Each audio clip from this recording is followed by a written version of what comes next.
Je vous présente le docteur Nozman. Bonjour docteur Nozman, bienvenue Salut. dans le Clic. Je vous présente Jean-François Piège, un de nos plus grands chefs Enchanté. cuisiniers.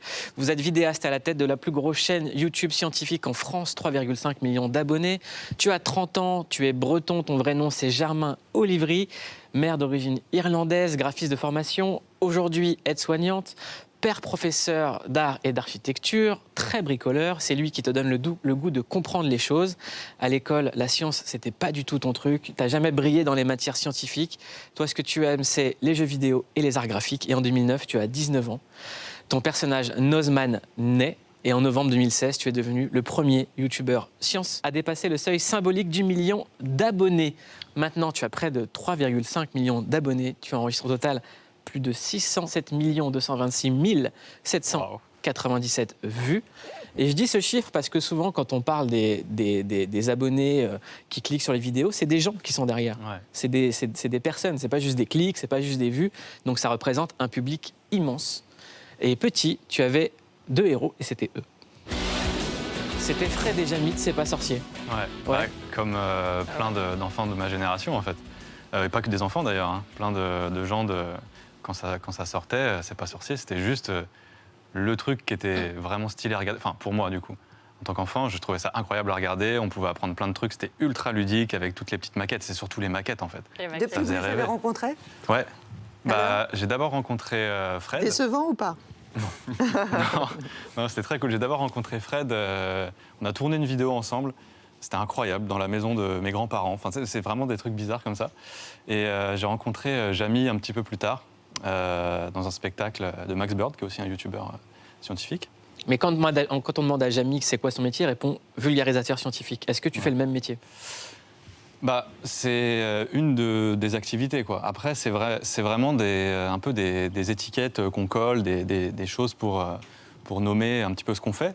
Je pense Moi, je dirais que pour moi, si je devais définir ce que tu faisais, c'est de partager des curiosités. Parce qu'en fait, comme moi, je regarde les vidéos parce que je sais que j'ai pas un scientifique qui me parle, mais c'est quelqu'un de curieux, comme moi je peux l'être, et qui va aller creuser un sujet. C'est exactement ça, et tu fais vraiment bien de le dire parce que il y a pas mal de gens qui s'arrêtent sur le nom de Dr Nozman et qui pensent que je suis docteur. Mais Dr Dre n'est pas docteur non plus, Doc Voilà. Gynéco n'est pas gynéco, donc ça va. Voilà. Et Noz, ça veut dire Ça veut dire nuit. nuit. Exactement. En breton. Ouais, ça veut dire nuit, l'homme de la nuit. Ça remonte encore avant la création du personnage docteur, en fait. C'est celte. Ouais, c'est ça. C'est exactement. Mais tu fais bien de le dire. Ouais, je suis vraiment avant tout un passionné et un super curieux, en fait. C'est-à-dire que derrière, il y a des experts.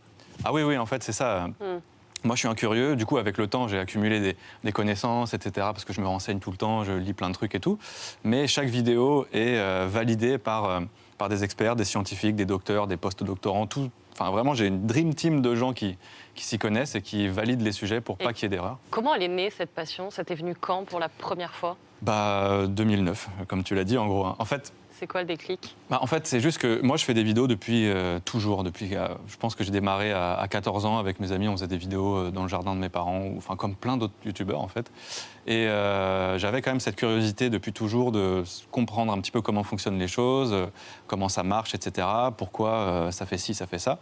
Et donc, naturellement, avant de faire les vidéos de science, je faisais des vidéos de gaming sur un jeu vidéo qui s'appelle Super Smash Bros, qui est mon jeu vidéo préféré du monde entier. Voilà. Et, On va s'entendre. Ok, quand tu veux, 1v1. Et en fait, naturellement, je me suis dit, pour que je prenne un maximum de plaisir, il faut que j'utilise l'outil vidéo qui est ce que je préfère faire avec tout ce que j'aime apprendre, en fait, et mixer ces choses-là. Il y a un truc qui est dingue, c'est que Nozman est inspiré par Fred et Jamie. Ouais. Et maintenant, Jamie s'inspire de Nozman, ça donne Oh ça. non, c'est impossible. Salut les épicurieux. Pourquoi dit-on donner sa langue au chat? On l'a tous fait quand on n'a pas la réponse à une question. Sur l'origine de cette expression, par exemple, je suis sûr que certains donnent leur langue au chat. Si la chlorophylle est aussi vitale, pourquoi les feuilles jaunissent et finissent-elles par tomber? En se diffusant, les essences de moutarde se lient avec des récepteurs du nerf trijumeau de toutes ces régions. Pour ne louper aucune vidéo, abonnez-vous et activez la petite cloche. La présence de Jamie, ça dit quelque chose. C'est pas que Jamie cherche à faire du jeunisme. Jamie, c'est une icône, c'est une légende. On le remettra jamais en question. C'est juste qu'en fait, aujourd'hui, tous les écrans se valent, en fait. Souvent, quand on parle de youtubeurs, on parle d'extraterrestres, alors que c'est des professionnels comme les autres. Et c'est juste l'écran qui change. Je pense qu'il avait besoin, en fait.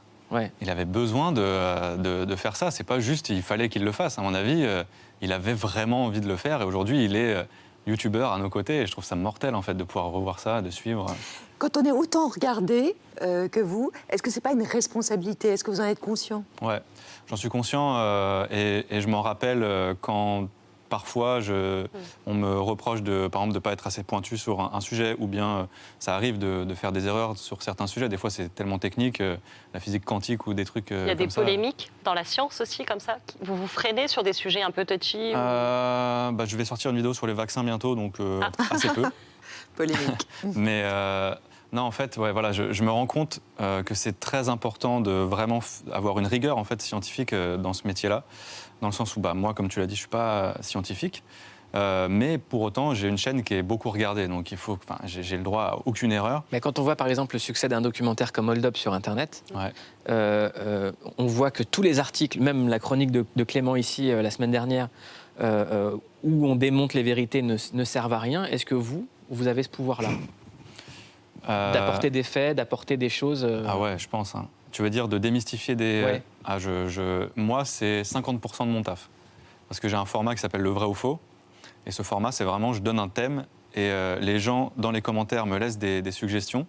Et moi, je prends une vingtaine de commentaires par vidéo et je dis si c'est vrai ou faux et j'explique pourquoi. Jean-François Piège, vous, c'est la télévision qui vous a fait exploser avec Top Chef. Est-ce que demain, vous pourriez ouvrir votre chaîne sur YouTube, sur Twitch?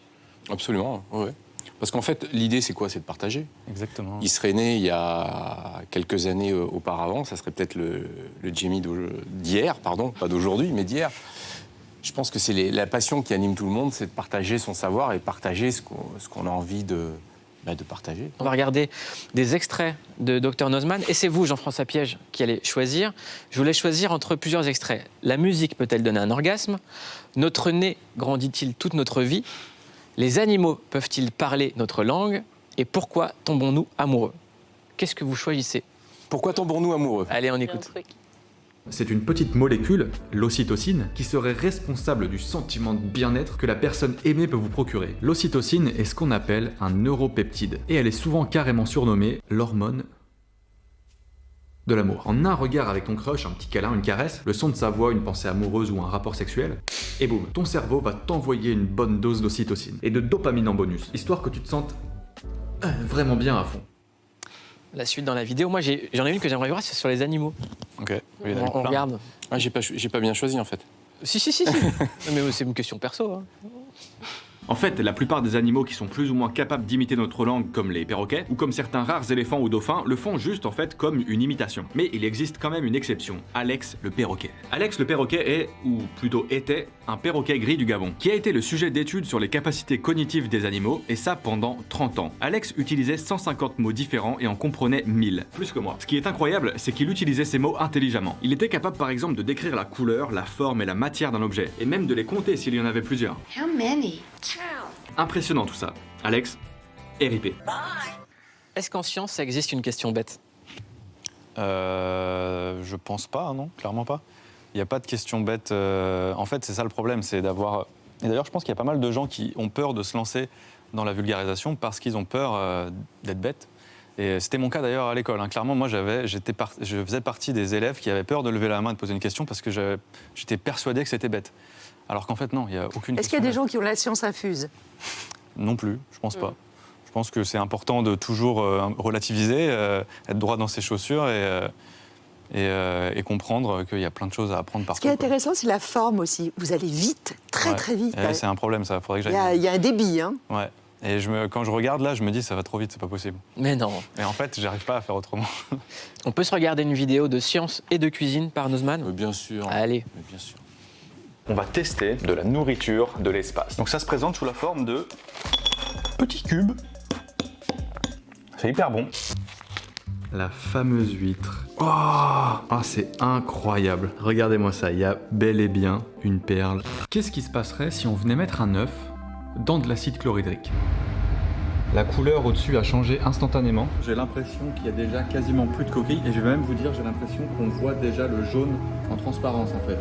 On va commencer par un ingrédient qui paraît tout à fait inoffensif, de la noix de muscade. Il suffit d'en avaler une vingtaine de grammes pour être carrément en danger de mort. La rencontre a lieu sur le plateau. Jean-François Piège, docteur Ça, Nozman. j'adore. Quand j'entends dire que 20 grammes de noix de muscade pourraient être nocifs, l'idée de transmettre ça sur l'aspect moléculaire, j'adore. Quand est-ce que vous nous faites une vidéo ensemble, en fait? Ah bah, allons-y. Quand je suis invité. Bah voilà. On la relaiera sur Click. Ah, cool. Moi, ce que j'aime beaucoup dans votre travail, docteur Nozman, enfin je vais tutoyer, c'est les objets. Ouais. Tu es venu avec des objets. Il faut savoir que si vous nous regardez, allez faire un tour sur sa chaîne, c'est un gars, vraiment, il passe son temps avec des objets qu'on veut chez soi. Je ne sais pas comment vous les trouvez. Depuis tout à l'heure, moi, je regarde, ça me... Ouais, Ouais, d'ailleurs, ça devient compliqué à les trouver. Je peux tirer ça vers Ouais. un peu? ouais. Moi, j'aime bien la boule. Ah ouais, Ouais, elle est m'aimante assez depuis tout à l'heure, je sais pas ce que c'est, Magnifique, ouais. mais... En fait, c'est vrai que ça devient compliqué d'en trouver, comme tu dis, tu vois, au fil du temps, parce que ce format d'objet, j'ai dû le démarrer en 2017 avec celui-là, justement. Enfin, Ouais. pas celui-là précisément, c'est le hand spinner.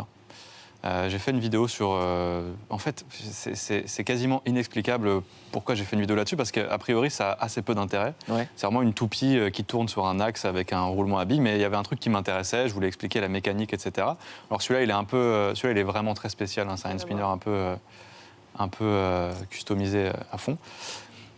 Et en fait, ça a tellement bien marché que je me suis dit, il y a plein d'autres objets dans la vie qui sont faits... Et celui-là, vous l'avez reproduit en 3D. Oui, oui, c'est Ouais. possible. Si, je l'ai Ouais, vu. ok. Ouais, j'en ai fait, j'ai dû en imprimer en 3D, effectivement. Pas celui-là précisément, je pense, mais il y en a quelques-uns que j'ai imprimés en 3D, ouais. Et de là, j'ai commencé à rechercher d'autres objets avec des aspects scientifiques pour les expliquer. Et il y a par exemple ce globe là, qui s'appelle Ouais. le Mova Globe. Et il tourne tout seul. Il tourne tout seul et ça peut Et vous paraître me le bizarre. donnez Comment? Vous me le donnez? Non. Il est complètement informé. En fait, C'est quoi? Comment ça tourne? en gros, c'est marrant parce que même quand je le prends comme ça, en fait, il va... Je peux voir? C'est Attends, fou. regarde, tu vas voir. Il va y avoir un truc encore plus stylé, c'est quand je vais le faire rouler. Mais non. Mais non. Ah, j'adore. Attends, je te l'envoie. Oui, la force. En fait, Ah, le rêve de Mouloud. Voyante. Un fantasme qui... C'est génial. Alors, je vais juste le nettoyer par rapport au ça marche. Tout ça. virus. Voilà. C'est incroyable. Alors, qu'est-ce que c'est? Alors, comment ça marche? Là, en fait, c'est vraiment tout bête. Là, Tu peux refaire? on y va. Eh ouais, voilà. Là, Par le c'est pouvoir surtout, de la boule ancestrale. Tu peux refaire? Là, je l'envoie par ici. Merci. Ah. Alors? C'est pas ultra intéressant d'expliquer ce qui se passe scientifiquement dedans. C'est plutôt l'aspect qui est vraiment stylé. Mais en gros, si vous voulez, c'est une sphère dans une sphère. Ouais. Et la sphère à l'intérieur, elle est séparée par une couche. On dirait Naruto quand il fait un Ouais, Rasengan. un petit Rasengan, un truc comme ça. C'est génial. Voilà. Ouais. La sphère interne, en fait, elle est séparée de la sphère extérieure par une fine couche d'huile, vraiment de 1 millimètre à peine. D'ailleurs, si on regarde comme ça, on peut voir en fait qu'elle est juste un peu en dessous. Ce qui fait qu'en fait, quand on bouge ça, on bouge juste la sphère transparente externe, quoi. Et du coup, il y a l'intérieur qui reste. Et en fait, à l'intérieur, il y a des cellules photovoltaïques qui récupèrent la lumière et qui activent un petit moteur. C'est pour ça que ça tourne tout le temps. Incroyable. Et celui-là, c'est le dernier objet que j'ai présenté sur la chaîne. D'ailleurs, il venait avec un petit tapis. Je ne sais pas s'il est là. Merci Méline. Alors, celui-là, c'est un dérivé d'un objet qui s'appelle le Kubli. C'est un objet à la base qui a été conçu par une équipe de chercheurs suisses. Et à la base, des roues, comme on voit à l'intérieur, là, dans l'objet de base, il y en a 3. Là, c'est une réplique un peu différente. Et c'est un robot qui est fait pour s'auto-balancer, quoi qu'il arrive, et pouvoir rester en équilibre. Donc, si je l'allume, clac, ça va faire un peu de bruit au début. Hop, clac. Et là, il pourra tenir tout le temps en équilibre. Maintenant. Parce qu'en fait, il a des capteurs gyroscopiques qui font qu'il peut savoir l'inclinaison qu'il a. Et si je viens vraiment le perturber comme ça, il va tout le temps rester... Il y a un mot que tu utilises avec tous les objets que tu aimes, c'est contre-intuitif. À chaque fois que tu Ouais, kiffes il y a un des- il y a truc, tu souvent dis des trucs. ah, c'est contre-intuitif. Bah ouais, parce que là, l'intuition, c'est que ça tombe, en fait. C'est ce genre d'élément qu'il y a, par exemple, dans les stations spatiales internationales, par exemple, dans l'espace, pour pouvoir corriger les trajectoires.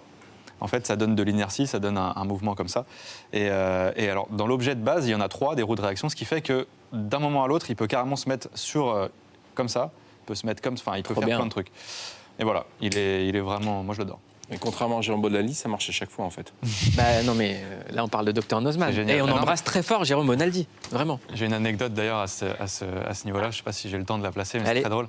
Mon père a inventé un truc il y a longtemps, ça s'appelle le cachalot, c'est une espèce de balançoire aquatique.